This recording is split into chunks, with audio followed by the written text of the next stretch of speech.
अस्सलाम वालेकुम दोस्तों, सजनों, भिरावो, वसेब वासियों।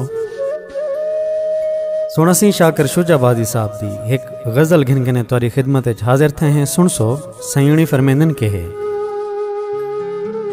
लोग तां ठर ठर पाले थी गन, साडे कान हुनाले थी गन।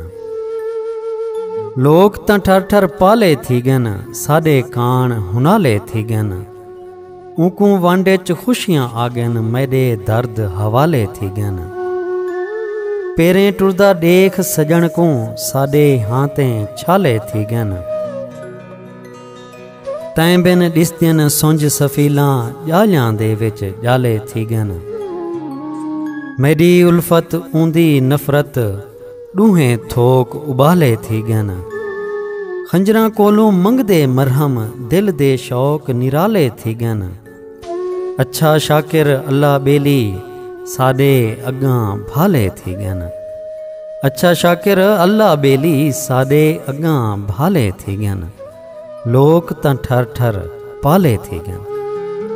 बहुत शुक्रिया सोना सिंह, कमाल मेहरबानी। दुआइयां याद रखे सो। अल्लाह पाक तुआ को सारे वसेब को अपने हिफ्ज़ व अमान च रखे। रब सोने दे हवाले से।